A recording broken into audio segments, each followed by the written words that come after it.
So quick rundown of the page 4 and 5 here. So 32 to the 0. Anything to the 0 power, remember, is 1. It's pretty straightforward. Here we just have to worry about this negative exponent. Don't worry about the negative out front. So we'll just leave this as negative, and that x will end up having to go to the denominator. So you could just leave that as negative 1 over x. We don't need that first power. Don't worry about the negative in the front because it's not a coefficient. Or it's a coefficient, it's not an exponent. Here, we just have to kind of distribute that squared in. Here we'd end up with negative b to the 0, c to the 0 by the time I multiply 0 to both those, which really turns into negative 1 times 1. So that'll be negative 1. Negative 217 to the first is just negative 217. Here we end up with x squared over y squared. Number 7, you end up with 1 to the negative 2 over b to the negative 2, which really is going to make us do this. So that 1 will go to the denominator. That b will come to the top, and then 1 squared is just 1. So at the end of the day, that's just b squared. Here we'd end up with x to the negative 10th over y to the negative 5th. So the y to the 5th will come to the numerator. X to the 10th will go to the denominator. Number 9, you have d to the 3rd, d to the negative 4. So that turns into 3 plus negative 4, which would be d to the negative 1st. And that tells you to put d into the denominator. Here we've got 3 w's plus another w, so that's w to the 4th.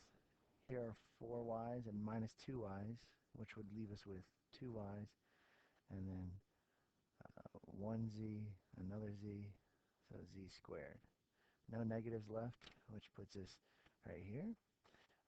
Number 11, when you turn the page, negative 11 and 3, that's k to the negative 8th, which means I need to put k over 8 in the denominator. Here, remember, you just kind of distribute that exponent in, so that's x to the 14th. Here, this z to the negative 2 needs to come to the numerator, so that'll be z to the 15th, z to the 2nd over 1.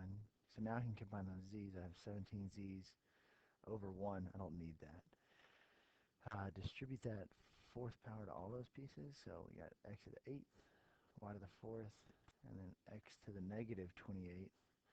These need to come up, which would be x to the 8th, y to the 4th, x to the 28th. I don't need the 1 over that whole thing, but I can combine the 8 and the 28. So we end up with x to the 36, y to the 4th.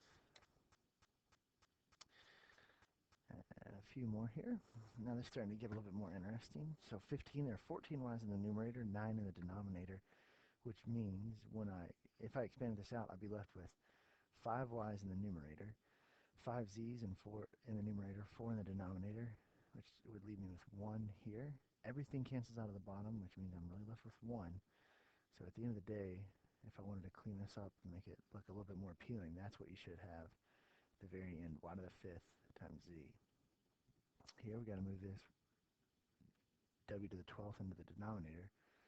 So there's your first step. So those two pieces stay put. We end up with w to the 12th here. Let's go ahead and combine the ones in the denominator. So 9 plus 12 is 21. And what would end up happening here, there'd be 21 w's in the top, 21 w's in the bottom. Everything would cancel, which doesn't leave you with 0. It leaves you with 1. Here, you got to be very careful, because everything gets that 4th power. So you end up with 3 to the 4th, x to the 12th, y to the 20th.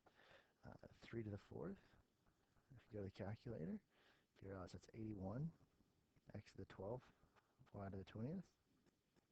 Here again, everything gets the 4. So we have negative 2 to the 4th, a to the 12th, b to the 4th, c to the 24th. Put that negative 2 as a heads up.